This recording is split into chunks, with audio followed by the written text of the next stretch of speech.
대한민국 역사 속에서 우리 군이 자기 전력을 자랑하는 꼴을 못 봤어요. 자랑을 안 하고 맨날 쪼는 얘기만 항상 우는 소리야. 네. 어? 북한이 엄청 강하고 전쟁 위협이 엄청 강합니다. 큰일 나요.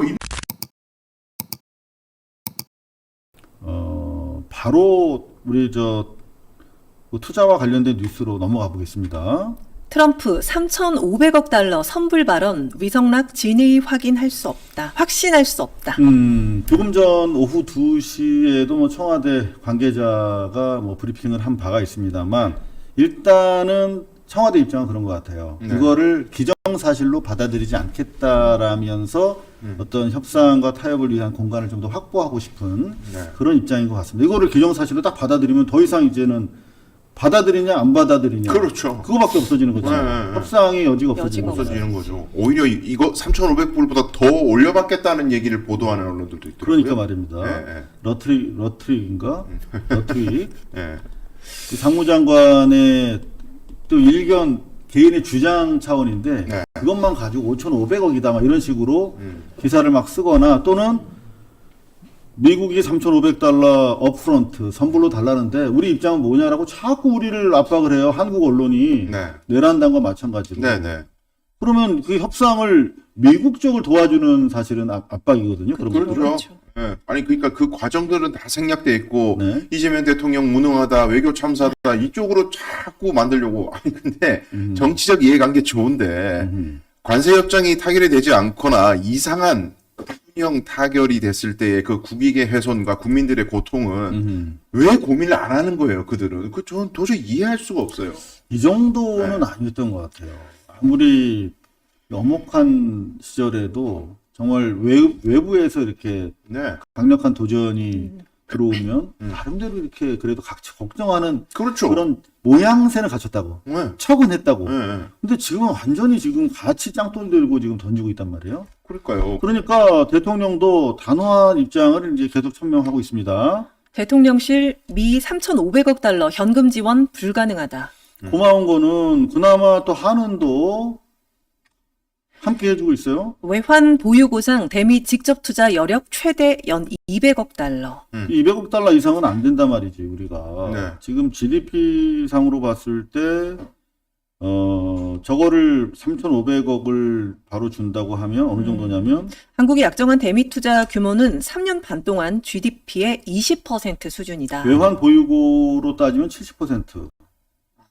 8월 기준으로 준다는 85% 얘기도 하시더라고요. 그래요? 네네. 네. 자, 외환무역 80%. 그만큼 이제 우리는 진짜 IMF 상황을 겪어봤기 때문에 국민들이 네. 압니다. 이거는 감당할 수 없는 수준의 무리한 요구다라는 것이고 실무자들도 한 목소리로 같이 대통령과 입장을 하고 같이 하고 있습니다.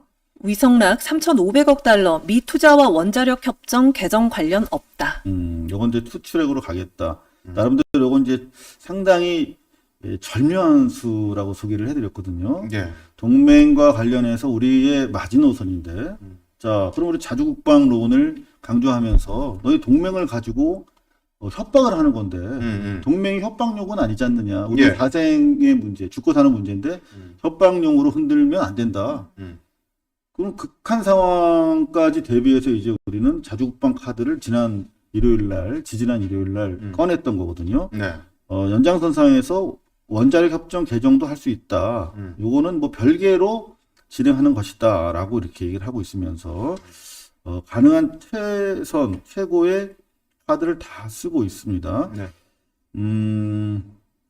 지금 보시면은 한국은행 기사가 또 나왔네요. 하는 대미 직접 투자 여력 최대 연 200억 달러, 3,500달러 현실성 낮다. 네. 자, 그리고 민주당도 한 목소리입니다. 김병기 트럼프 3,500억 달러 현금 투자 압박 제2 외환 위기 위험. 그리고 지난주 후반에는 마찬가지로 민주당 의원들이 중심이 된 네. 야당 의원들이 물론 내란당 빼고 한 50여 명 모여서 차라리 3,500억 투자 취소하자. 그러니까요. 근데 관습들을 맞자. 네. 네, 그리고 일부 이제 초선 의원들은 미 대사관 항의 방문까지 했는데 사실 이런 게 도움이 되거든요. 네, 그럼요. 국내 여론이 심각하다. 사실 우리가 지난 주말에 옛날처럼 촛불 집회 했었어야 됩니다. 맞아요. 미래대사관 앞에서 예. 한 100만 명 모여서 뭔가 보여주는 수밖에 없어요. 맞아요. 그게 돕는 거예요, 우리 모두를. 그렇죠. 스스로를. 그리고 네. 그 얘기 3,500억 그 현금으로 업프런트 선불 얘기했을 때 대통령이 이 조건 받아들이면 나 탄핵당한다. 근데 실제로 탄핵을 할 만큼 우리 죽고 사는 문제에 대해서 국민들이 분개하고 있다라는 걸 사실 보여줄 필요가 있거든요. 그렇죠. 근데 그리고- 최소한의 액션을 민주당이 대신 해준 거야. 네. 자, 그런 차원에서 조금 전에 이제 대통령실 고위 관계자라고 예. 하죠. 기자회견을 통해서 꼭 이런 압박이 꼭 작동하는 것은 아니다라는 취지로 네. 살짝 거리감을 두는 발언을 하긴 했어요. 입장이 나왔습니까? 왜냐하면 이 입장이 같으면 협상력이 없어지잖아요. 그렇죠. 살짝 떨어뜨려 놔야 되는 거죠. 네. 꼭 우리 정부의 입장만은 아니다. 그런 주장이 있다 정도로. 그렇죠. 외부 변수인 것처럼 만들어야죠. 그렇죠. 그리고 저는 이 차원에서 변수가 하나 더 생겨야 되는 게 재계 있잖아요. 재계. 네. 기업계. 네. 이 문제의 직접적인 이해 당사자가 기업이에요. 맞아요. 그렇죠. 네. 근데 기업이 노란봉투법 통과라든지 이런 문제에서 무슨 뭐 우리나라 기업이 다 망할 것처럼 목소리 내놓고 이 문제에는 관망하는 듯이 하고 있어요. 사실 IMF 때도 그랬습니다만 기업이 네. 먼저 죽는 거거든요. 그러니까요. 네. 기업이 죽으면서 이제 연쇄적으로 거기 네. 이제 해직 사태, 대량 해고 사태라든가 그렇죠. 뭐 이제 경제적으로 파급이 이어지는 것인데 네. 기업들이 안 나서는 이유는 뭘까요? 그러니까 저는 그게 이해가 안 되는 게 기업들이 나서가지고 어차피 투자를 한다 그러면 기업들이 또 중심이 돼서 많은 투자를 해야 되는 거고 기술도 투자해야 되는 거고 근데 그게 이해 타산이 맞는지는 계산이 빠른 기업들이 제일 먼저 두드릴 수 있는 주판기가 있잖아요. 게다가 만약에 관세가 완화가 안 되고 그대로 관세가 되면은 다른 시장 수요처를 만들 수 있느냐 미국 시장 말고 여차저차 그런 목소리들을 재계가 한 목소리에 대해서 이야기를 해가지고 정부에 우리는 예를 들어서 투자 이렇게 3,500억 불 했다가는 우리 기업들 다 망하기 때문에 관세를 맞더라도 우리한테 지원해 주십시오. 그만큼의 지원해주면 다른 시장 개척하겠습니다. 저희 기술력이나 이런 여차여차해서 한번 해보겠습니다라는 얘기를 하든가. 아예 그러면 저희 그냥 투자하시죠. 저희 기업들이 십시일반 해가지고 500조 만들게요. 그렇게 얘기하든지. 능력이 안 되죠. 그러니까 재계가 지금 목소리를 안 내면은 재계가 목소리를 내야 언론들도 그에 따라서 또 응지를 그렇죠. 주잖아요. 네네. 근데 재계가 관망만 하고 있다는 게 저는 잘 이해가 안 돼요. 근데 제가 사실 본의 아니게 네. 이렇게 나오시니까 이제 재계 쪽의 입장을 한번 생각을 해봤어요. 네. 재계를 두둔하는 건 네. 아니지만 네. 그 삼성 엑스파일 고발한 기자니까. 그렇죠. 네. 일단 제 생각에는 재계가 이렇게 단일 대우로 뭔가 입장을 내지 않는 거는 일단은 미국 눈치를 봐야 돼. 네. 어찌 됐든 간에 좀 들어가 있는 것도 있고 들어갈 것도 있고 엮여 있는 것도 있고 미국 눈치를 보는 부분에 있어서 관망의 필요성이 있다라고 보는 것 같고 두 번째는 네. 일단 지난번에 트럼프랑 뭐 마스가 마가 할 때 엄청나게 사실 그 재계 총수들이 총 동원돼가지고 진짜 총력전을 펼쳤잖아요. 그렇죠. 특히 하나오션 네. 같은 경우에. 네. 자, 그런 가운데 이제 어느 정도 일단락 됐다라고 생각했는데 뒤통수 맞으니까 사실은 아직 제정신을 못 차린 거야. 더구나 지난번 조지아 사태 이후에 패닉이 계속되고 있는 것 같아요. 그러니까 뭔가 입장을 내기에는 상황 파악이 안 되는 것 같아요. 쟤네가 왜 저러나. 그리고 하나만 더 생각을 한다고 한다면, 제가 이러니까 무슨 뭐 정경련 대변인 같네요. 절대 그거 아닙니다. 상식적으로 제가 네. 쭉 흐름을 보면서 왜 조용하지? 라고 생각을 해보면 마지막은 그거 같아요. 만약에 옛날 같으면 요 정도 상황 되잖아요. 네. 지금 내란당에서는 한미동맹 흔들고 마치 뭐 일부 매체에서는 뭐 도란프가 콕 찍어서 이재명 정부에 대해서만 이렇게 힘들게 하는 것처럼 네, 네. 표현을 하고 있는데 재계에서 옛날 같으면 반정부 쪽의 입장이 나옵니다. 현 정부가 잘못해서 우리가 무역과 관세 압박에 시달리고 있다. 잘해라든가 뭐 비판적인 입장이 나올 텐데 최소한 비판적인 입장은 안 나오잖아. 난 그것만 해도 어느 정도 땡큐라고 봐요. 네. 와, 근데 이 상황에서 정부를 탓해버리면 정말 이건. 그러니까 말도 안 되죠. 네. 지금 그래서 재계가 뭐 단일 대우로 이재명 정부를 지지하고 도란프 정부에 대해서 비판적인 입장을 내지 않는 면은 또 이름 지금 이해할 만도 하다. 네. 최소한 어깃장만 최소한 내부에서 좀 긁지만 않아도 땡큐다. 이런 생각을 좀 해봅니다. 아직까지는. 또 국민의 한 사람으로서는 재계가 더 목소리를 세게 내줬으면 뭐 그렇죠. 지금까지는 이해가 되지만 네. 지금 상황이 악화일로기 때문에 지금까지는 이해가 되지만 앞으로는 좀 더 강하게 해줬으면 좋겠다는 생각이 드네요. 네. 재계도 여하튼 이 정부 들어서 윤석열 정부를 거쳤기 때문에 이재명 정부랑 이 진짜 생사고락을 같이 할 수밖에 없다라고 저는 판단이 됐다라고 봐요. 네.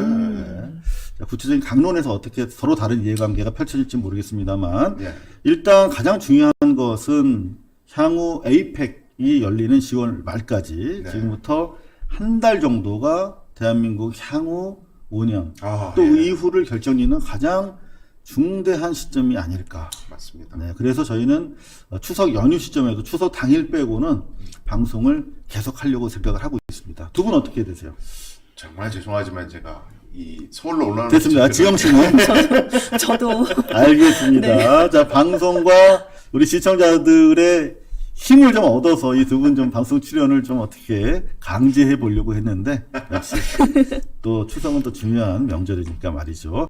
자, 향후에 한 달 동안 예측 가능한 많은 그 역사적인 경랑의 가장 큰 우리가 지켜볼 대목은 결국은 그건 것 같습니다. 동맹을 수단으로 동맹을 진짜 우리는 일종의 생명줄 같은 건데 현재 상황에서 동맹을 가지고 장난을 치고 있잖아 지금. 네.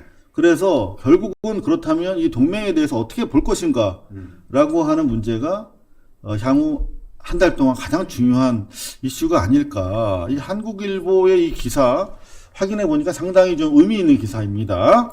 3,500억 달러 투자 선불 트럼프 발언에 정부서 동맹 재정의 필요 견해도. 네. 동맹 재정의. 네, 동맹을 네, 어떻게 재정의 우리가 필요. 볼 것인가. 네. 어떻게 보고 어떻게 재구성해 나갈 것인가. 동맹이 모든 여태까지 우리 대외 국내 정치에 있어서 가장 기축이었잖아요. 예. 마치 이 동맹 유지가 때로 다른 선택의 기준보다 더 우위에서는 우리가 뭐 손해 보더라도 이른 동맹을 해치는 것이면 안 된다라고 하는 어떤 최고의 우선적인 가치로 오랫동안 그렇습니다. 작용해 왔지 않습니까? 이제 그 부차적인 가치로서 반공이라든가 그렇죠. 반공국시. 근데 반공국시도 본질적으로 보면 동맹의 반항이 때문에 이제 국시급으로 올라간 것인데 민족도 아니야, 통일도 아니야, 막 이렇게 됐던 거 아니겠습니까? 그런데 이런 상황에서 동맹이 흔들리는 상황에서 어떻게 볼 것인가가 정해지면 그거는 이제 하부 구조로 동맹에 대한 재편이 이루어지겠죠. 그런 시기가 한 달 동안에 이루어질 수도 있다. 맞습니다. 이거는 대한민국을 지배했던 레드 컴플렉스와도 관련이 있는 건데 네. 한미 동맹이 흔들리면은 북한 때문에 우리 대한민국의 안위가 흔들린다. 미국 없이는 대한민국은 무너지는 나라다. 네. 북한이 있기 때문에 네. 전쟁 중인 국가이기 때문에 이 논리로 지금까지 쭉 이어져 오다가 지금 대한민국 국민들의 인식 구조는 동맹이라는 거래 관계다. 거래 관계. 거래 관계라는 것은 대등한 당사자끼리의 계약 관계이기 때문에 서로의 이해관계에 안 맞으면은 계약 관계를 수정할 수도 있는 거고 때로는 계약을 파기할 수도 있는 거다. 이익이 돼야지만이 그게 비즈니스처럼 유지가 될 수 있는 관계지 한쪽이 일방적으로 희생하는 관계 거부한다. 그렇게 바뀌어가고 있잖아요. 놀라운 게 정말 우리 대한민국 국민들의 인식이 두 번의 그 사실 촛불 빛의 혁명을 거치면서 그 자주적인 인식 그리고 헌법적 주권자로서 인식이 대단히 고양된 것 같아요. 그러니까 옛날 같으면 이런 상황에서 동맹을 흔든데 그러면은 대단히 국론이 분열되고 위축됐단 말이에요. 그런데 지금 뭐 여론조사 꽃 조사도 봐도 동맹에 대해서 네. 이거는 뭐 60-70% 정도가 자주 국방과 관련된 우리의 그 필요성에 대해서 동맹과 무관하게 인식하고 있는 걸로 나오더라고요. 그럼요. 우리 국민들이 지금까지 노력을 해서 GDP 12위권의 세계 경제 대국을 만들어냈는데 네. 과거에 가난했던 미국에 전적으로 의존했던 그 정신을 계속 강요를 하면은 누가 납득하겠어요? 장동혁 같은 사람 요즘 계속 얘기하는 게 이재명 대통령이 이 시국을 이용해가지고 반미를 선동하고 있다. 이따위 메시지를 낸다니까요. 이게 지금 국민들의 현대적 인식과는 완전히 동떨어진 과거의 냉전놀이를 또 가지고 오는 거예요. 안 팔려요. 안 팔립니다. 안 팔립니다. 네. 그래서 지금 이제 지난 주말에 정세현 네. 네. 통일부 장관이 민주당에 와서 최고위에서 동맹에 대한 재인식, 재정에 대해서 필요성을 제기하면서 대통령 주변에 동맹파가 너무 많다. 동맹 자주파가 아니라 동맹파가 너무 많다. 라며 향후 경랑 속에서 동맹에 대한 재정의, 재인식, 재구성이 필요하다라는 취지로 네. 발언을 해가지고 후폭풍이 대단하단 말이에요. 마찬가지로 오늘 대통령실에서 공식 입장은 아닌데 최고위급에서 입장이 나왔어요. 기자들이 물었습니다. 지금 동맹파들, 그러니까 동맹파라고 한다면 이제 우리 대한민국의 국민적 이익, 국익이라고 대통령은 항상 얘기하잖아요. 국익의 관점, 예. 합리성 두 가지를 얘기하고 있는데 국익보다 동맹을 우선하는 자들이 있다. 동맹파. 라고 이제 정세현 통일부 장관이 세게 쳤단 말이야. 그러면서 대통령실에도 이 동맹파들이 좀 더 우리가 협상을 공격적으로 주도할 수 있는데 못하는 거 아니냐 말이야. 라고 물었어요, 기자들이. 예. 그랬더니 대통령 주변에 동맹파는 없다. 동맹파, 동맹자주파의 구분에 해당되는 사람은 없고 실리파만 있다. 예. 라고 얘기를 했어요. 이 얘기 무슨 말이냐면 대통령이 봤을 때 국익의 관점에서 지금 한미관계 관세 문제를 풀겠다라고 하는 취지에 모두가 공감하고 강론으로 부여된 자기들의 미션을 하고 있다라고 예. 하는 얘기인데 어떻게 보세요? 저는 내부에서 지금 취재를 하고 있기 때문에 조금 그 우리 일반 시청자들 생각이랑 다를 수 있거든요. 네. 지금 변호사님 같은 경우 어떻게 보여요?